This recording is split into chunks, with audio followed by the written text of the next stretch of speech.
because they wanted to tear it and chew holes in it and swallow it and all that stuff. We found some green stuff in their poop, you know. And the sleeping bag now is Gail's. I give it to Gail. So we might use it this summer. I don't know if she'll give it up. So that's kind of how we slept in the night. Granddaughter. These are wolf puppies. They're not dogs. But if you're trained at age 1 how to act around animals, it's just, you know, they know how to act around a pack of wolves. Trinity and Kagan were tremendous assets to the park and to the puppies because they loved them and the puppies loved them too. So that was the sleeping bag. That was our sleeping quarters at night. It's tight. It's not tight, but it gets tight and they get like 25 pounds and they still think they're puppies. Yeah. That was the Wicked Witch of the what? East? East, yeah. That's what Teresa, I think that Teresa took that picture on purpose. This is how we kept kind of the insides when they're little teeny puppies because later it's not going to be, everything's going to be taken off there on the top by the puppies. Phones are, after about 2 weeks, I said no more phones. No more selfies. You're not here to do that. We've got photographers here. If you want your picture made, just ask, say, Jay, Teresa, Sonia, please take me a picture because that's what everybody was doing. Running around taking all the puppies' pictures and pasting on Facebook. So I said, no more. If I catch your phone in there again, it's out. And then next time, you're out because this is our job to take care of the puppies, not take selfies with the puppies. You know, sometimes it's work, but that's all done in the camera. And she's doing Whitney over here on the left is doing a technique. I guess a bully would not leave her alone. Bit, bite, chip, you know, just aggravate her. So if a puppy gets too bitey, just put your fingers in their mouth and let them bite themselves. They'll back off. They really will back off right there. So that's getting to know a little puppy. Trinity and me and Dakota. Dakota loves to kiss people. And she is a friend of many, believe me. She loves everybody that comes in contact with her. You can see her coming and her tongue is just a wagging from 50 feet away. I know, they're adorable. They're getting a little bit bigger now. And this lady right here is Amy. She's taking care of the snakes for me. She was terrified of snakes last summer.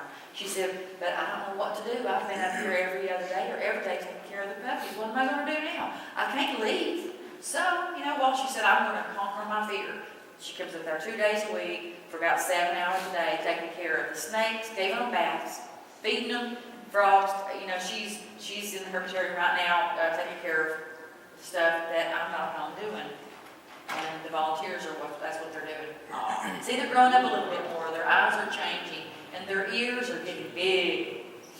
Those little teeny baby wolves have ears about this big, like a little batter cup.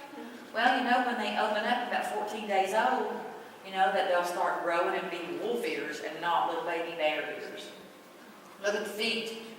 Big old feet. He only had the biggest feet. He had really big feet. It would cover my circle of my hand when he was a puppy. Just playing, scratching. Wolf etiquette. You have to know wolf etiquette, and if you don't, you won't get bit. Because if I go sit down and a puppy comes up to me, like they go up to Dawn, Dawn's allowed to touch that puppy. If Teresa goes over there and happens to touch that puppy, it did not invite her to do so. They've got a bubble around themselves. They've got a very good space. So that's a no-no. That's a no-no. They invited him to touch. That's a really good picture of Whitney, and I think she's just sitting right in there. Yeah. A few of the people camped all summer. Teresa and Dawn's from Maggie Valley. They had a tent and their granddaughter all summer. Me and Gail stayed in the camper all summer, and then tents everywhere. And Julie and howling. We have another howling video, so I think that we moved that one. But I don't even know who that is. Is that even Ollie? Can't tell sometimes it's a lie. We talk to the wolves. We have to talk to the wolves. All the volunteers have to learn how to howl. Oh, I don't want to do that. Well, you have to because you're their family. You have to howl. They don't care what you sound like. And if you're ashamed to howl in front of a bunch of people, sorry. You know, the puppies need you to talk to them. So they break down the barrier when they see somebody else howl and get a response. and then they don't really care what they sound like, because if a puppy wolf answers you, that's all the praise you need. This is Bucky and Patsy. They've been volunteering in the park since 1992, and they started at the end of the first wolf pack, and they started with the wolf pack 95, 2003, 2007, and then 2014, so they've been perfect wolf parents. How old are they now? Now, this is taken about 6 months ago. They're probably in their late 80s. I don't want to ask their age, but probably in their 80s. No, I'm sorry, with the wolf. Oh, well, well, you know, they're 9 months old right now. No, in this picture. In this picture, they're probably 3.5 months old. Okay. Yeah, because we turned them into the big wolves at 4 months old. Probably about 3. I'm saying 3. Stinky job, I tell you what. You have to come in and put your clothes in a bag because, you know, it smells good to the wolves. So we have to come in and take all the clothes off, put them in a bag, and then you get up the next morning, you have to put the same clothes back on. Which you can take a shower and you can put on clean underwear and deodorant as long as it's not really smelly. No perfumes or anything, because they don't like that. Wolves have a sense of smell 100,000 times greater than we do. Can you imagine, you know, somebody putting on too much perfume and what that would do? It's just like, oh my gosh, it turns me off. I could imagine what it done for them. Teresa and Dawn left for a week vacation, and they left their nasty, dirty shirts, stinky shirts for me and Gail to put on, so the wolves would not forget them. So we done that, so we had to make a picture and send it to them just to be a smart aleck. And Trinity, she has a really good sense of smell. She could smell anything. You couldn't get nothing by on her. So I had to take a picture of that too to go with that. This is the day we're going to let them out into the great unknown.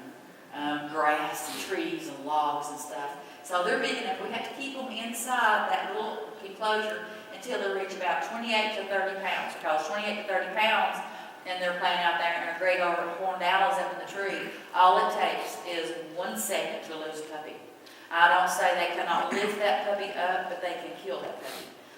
So we have to, that's what we're in there for, to make sure their safety. So maybe at 30 pounds, a great horned owl wouldn't even attempt.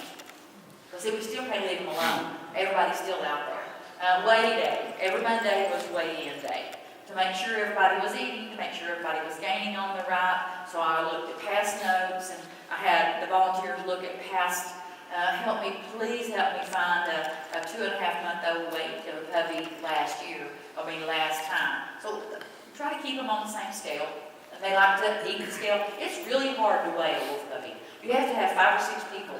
You have to have one holding each wolf holding them away, and one to stand, because it's kind of dangerous to pick up a wolf. It's against the rules. If you pick up a wolf, because they don't like to be picked up. So I was the picker up most of the time, because I was the paid employee that's got big.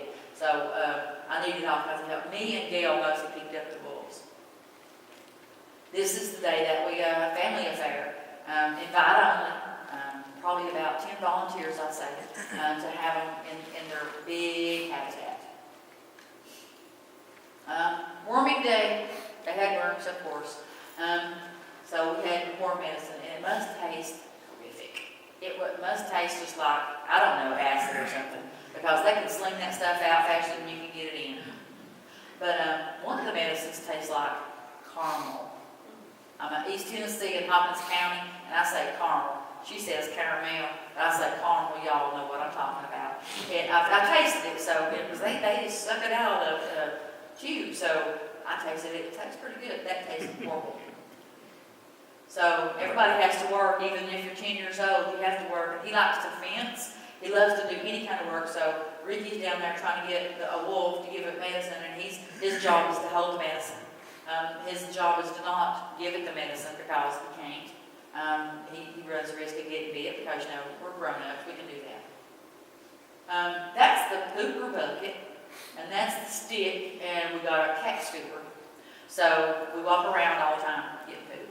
And that's the poop bucket. Rick made us hangers, and that's bleach and water. So that's how we keep the pen clean and not not really, really nasty to sit in, so, because we have to sit there too. Okay, that was when we cleaned the pond. What in the world happened to my poop cabal stick? I don't know. Julie called that her poop cabal because the bucket was gone and she was running around making sure everything was up because the big wolves had lived here first. And we were trying to get the little puppy wolves over to that pen because it was really getting close to getting them together as a pack. So she was on the hunt for poop. We could walk through a park and we see poop, and the first thing that comes to our mind, get poop bucket. So that's our poop cabal. Well, me and my husband had our 38th anniversary here. Well, I didn't go home. I stayed up there. He brought me the roses, and our good friends Teresa and Dawn brought a pizza. And we had pizza and water at the champagne places, and we spent the night in the wolf pen. Kind of. He had to go to work the next day, so Teresa and Dawn was on the next one, and then probably Gail was on the next, because we tried to split it up into 3 so everybody could get a little bit of sleep. So you had the first shift, and you had the second shift, and you had the later in the morning shift. So you could get up at 8 o'clock in the morning, go in the camper and get a little bit of sleep. Usually we like to have one person outside at all times. Sometimes you can't do that, but everybody wants to know everything. So it's kind of rude to turn your back on a wolf. Never do that. Turn your back on a wolf and talk to people, and these wolves are getting all into mischief. So we have, 2 or 3 people inside doing their job, turning their back. Have you ever seen a gorilla? Going to a zoo, they just turn their back on you? That's what we have to do. That's what I'm so bored with people looking at me all day long, so they just turn around. So I'm out there just yak, because people have so many questions, and that's what we're there for. We're there to teach. Yeah, we have to fix their food 4 times a day, and then 3 times a day, and it's a complete mixture. Sometimes the blender is involved, and then they graduate to hunky meat, and then it's a 3-month process before they get real meat. Well, that's going to be that way if their mother is going to feed them milk too. So we have to act like their mothers. And sometimes we do have fun. That's Trinity, she's playing Zurika. We have to build a zoo, and we have to get animals. So we did have fun late at night before, because that was my off shift. Probably Teresa was inside with the wolves, and me and her granddaughter was having fun. Well, I think me and Gail was born with her. I don't know. Well, the vet comes up there exactly whenever I call him. Probably that's about the 2nd visit right there. He, completely, totally listens to them, gives them their shots when they're old enough. Dr. Jeff Chevelle, one of the best vets ever, and I said, what am I going to do when you retire, man? What am I going to do? So he said, don't worry about that right now. And then volunteers assist. It looks like she's covered in aspen.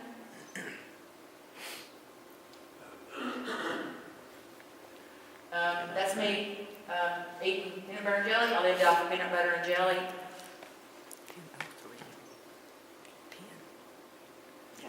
I lived off peanut butter and jelly and tuna fish. That's all I eat. Just about. That's all I eat. Except the muffin lady. The muffin lady, she came up there just about every single morning with muffins. Me and Gail got into those muffins every morning, 8 o'clock. She came really nice, and me and Gail was like this, and here's muffins. We get up for muffins, and we cannot stop it, so we had to go outside. So she made the best muffins, and I said, you're going to make us really fat, so we can't go in our wolf clothes. What are we going to do? So she started making low-fat muffins. So my grandson calls her the muffin lady. She comes up about once a week making pumpkin leather, and she gives it to the wolves because that's allowed. But she always cooks it with me first. And I've tried it, and it's good, but you ain't hard to chew. Well, sometimes, we just play it back.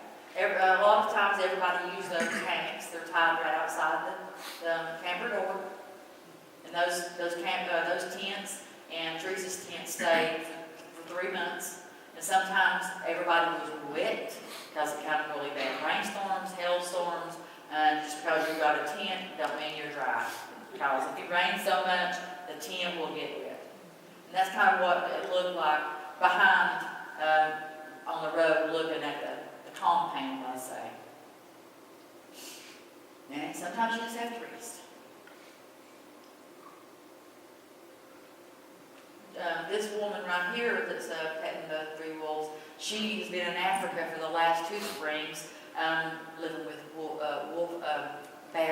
Lions. Lion cubs. And I was like, oh my God, she said, I've got to make it home in time to do with the puppies. And she said, I'm going to bathe, I know I'm going to bathe, and get this cat scent off of me, and get the wolf scent off me. So she loves it. The lion cubs now, we think wolf cubs are big. She goes with lion cubs that was 3 months old, and their paws are about this big by now. Huge, humongous. I would love to go, but I don't have $10,000. She got a grant to go. So we spend muddy times, rained a lot this summer, and we just kind of rolled around in mud. Hailstorm, that big old bad hailstorm, I don't even know what day it was.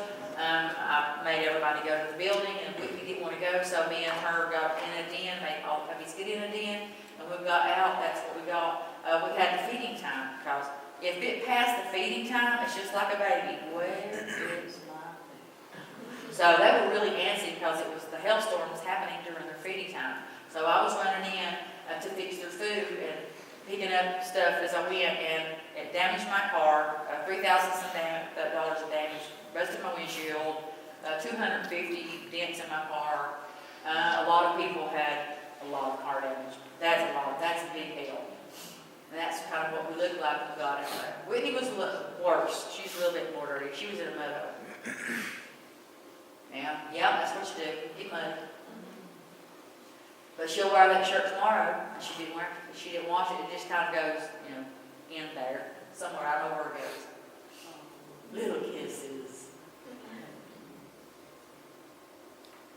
Well, they have to graduate from a little bowl to a big bowl to a swimming pool. Swimming pool lasted about a week until they started chewing on it and pooping and blue stuff.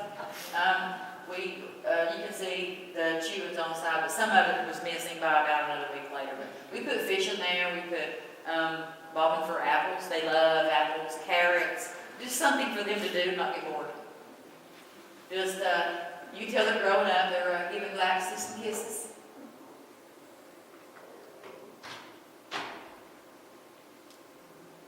Okey-dokey. Let's get ready for some else.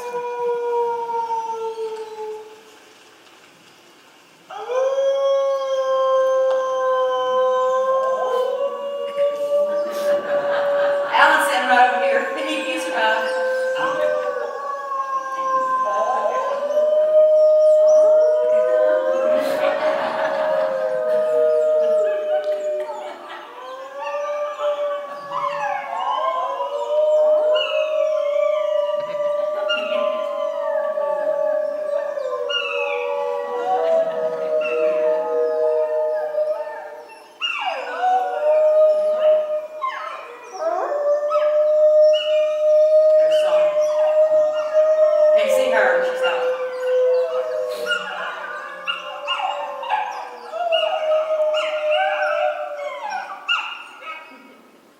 See the excitement it does? I mean, it's just awesome.